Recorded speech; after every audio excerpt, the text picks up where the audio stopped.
birthday on the mix. Olúwa fún ẹ ọmọ balógun ọjọ́ bí rẹ̀ lè ní jẹ́ máa dágọ́jọ́ gọ́jọ́ máa dágọ́jọ́ gọ́jọ́ lónìí máa dágọ́jọ́ gọ́jọ́. Today is all about you. Àyájọ́ ọjọ́ ìbí rẹ̀ lè ní jẹ́ Fúnkẹ́ on the 12th of May tàbí ọ́. Welcome to your new Èjìgbò lóríire. Happy birthday to you. Ọmọ balógun alájọ ìbí o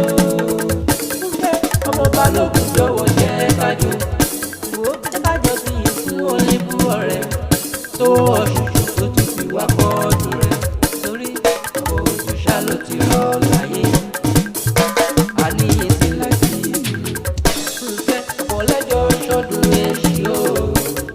àlìlọ́dún ìtọ́jẹ́ sí mọ́ rárá tó gbé àtúnyọ̀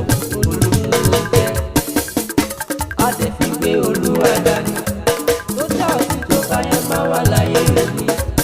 bẹ́ẹ̀ tí wàá mú ọ̀rọ̀ jọ ibi tuntun Fúnkẹ́ ṣùgbọ́n pọ́nrọ́ rẹ̀ má dẹ́tọ̀ pẹ́ ṣé kájọ jó kájọ gbólúwàgà because today little birthday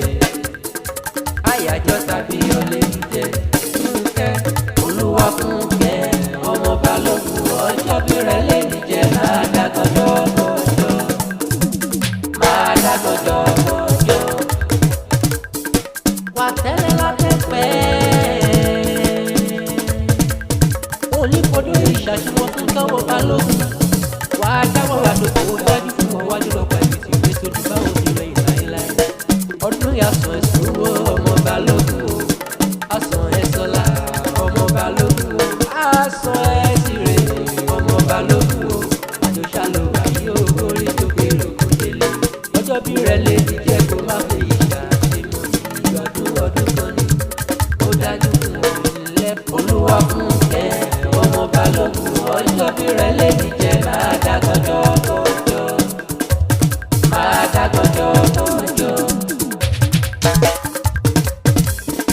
Fúnkẹ́ jájọ délùú bàbá tó bí ọlọ́mọ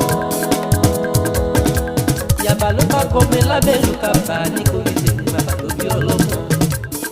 ilé ọmọ gbòógì amúgbàgbọ́ lẹ́yìn jẹ́ àwọn afọmọfọ́kọ tó di ìyè amúkókó mọ̀dẹ́ ẹtí fipò gbọ́wọ́ ẹtí ìpọ̀sẹ̀ ilé bàbá tó bí ọ. Fúnkẹ́ wà á dágọ́ àdúgbò wà túbọ̀ lọ́kọ̀ọ́kọ́ láì ó ti ṣú ọ̀fọ̀ ìrẹ́ máa jẹ́ tirẹ̀ ní báwọn ọmọ bàlùjẹ́ ayọ̀ àfilẹ̀ rẹ̀ ṣe gbé wọ́n lùdùlù ṣùgbọ́n o aṣọ ẹ̀ tirẹ̀ ayọ̀ lọ́tún ló sì ṣe àfilẹ̀ rẹ̀ ṣe gbé Olúfúnkẹ́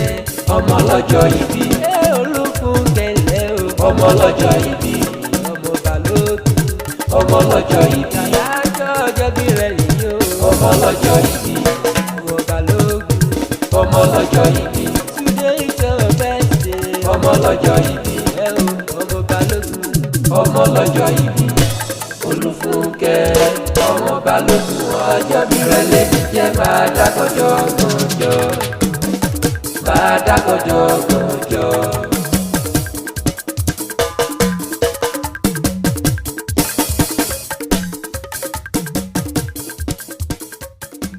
Happy birthday on the mix.